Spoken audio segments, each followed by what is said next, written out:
Hi there. In this lecture, I'd like to talk about understanding typical mistakes to avoid making these mistakes ourselves or to punish mistakes. There's another type of mistake though, which maybe we deliberately want to play because sometimes there's a good part of a mistake. So two famous quotations are kind of relevant here. Emanuel Lasker said, "Without error, there can be no brilliancy." So yes, brilliancy games, well, especially sound ones, they're usually based on errors from the opponent. Saveli Tartko said some part of a mistake is always correct. That's very interesting as well. So generally, when I'm going through the games with you, I'll classify the mistakes as kind of inaccuracies, mistakes, and occasionally blunders. It's quite high-level chess, and often, players are not just blundering pieces or, a checkmate that easily. It's usually basically inaccuracies or mistakes.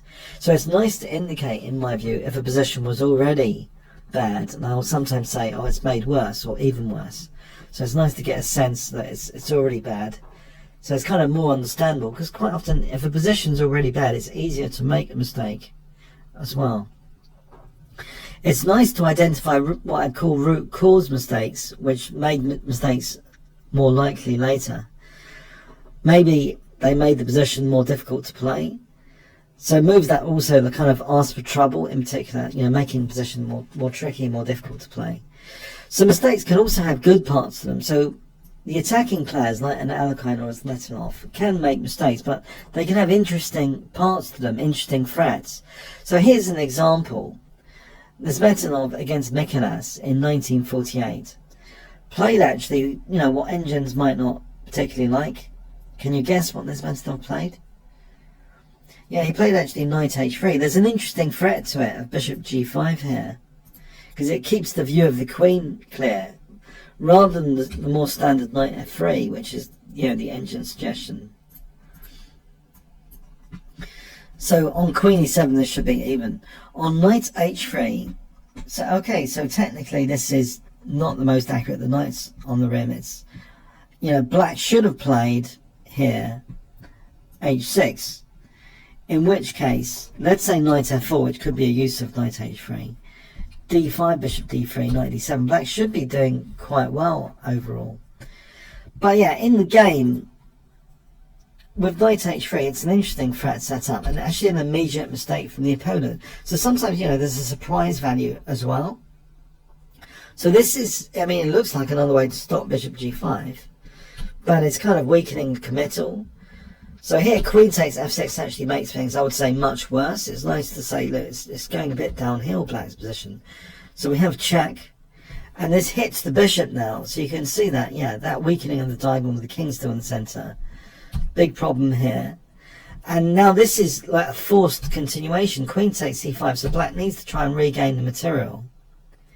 We have rook g1, queen takes h3, but now rook takes g7, so there's great coordination of the white pieces already. A rook on the 7th already. Knight c6 defending e7. Bishop e2 now. It's very difficult to play with the king in the center. A lot of the wins are often with the king in the center. And this seems to be, a classic king in the center situation. So queen h4, and actually in this position, guess what ends the game for 10 points? Yeah, I'll move 17, queen d5. So a nice short win here. If rook f8, bishop takes d7 check, and this is going to be like checkmating, as an example. So yes, absolutely crushing game. You can see that, it is a big mistake early on, which caused a lot of problems. f6 is like a root cause mistake. It's weakened the diagonal. These are things to look out for, with the king in the center. These pawn moves, especially with the king still in the center, and opening up an access, diagonal. There's also an unprotected piece anyway. There's kind of liabilities in the black position as well, the unprotected piece as well. So yeah, it's interesting how, mistakes like this make Mikolas look like a bad player, but actually, he managed to draw the match and deny Zmetinov the title of master. It had to be delayed. So this was it was an even match in the end. Mikolas was quite a dangerous opponent, and was no was no weak player. You know, it even beaten Alekhine, you know, prior to this match.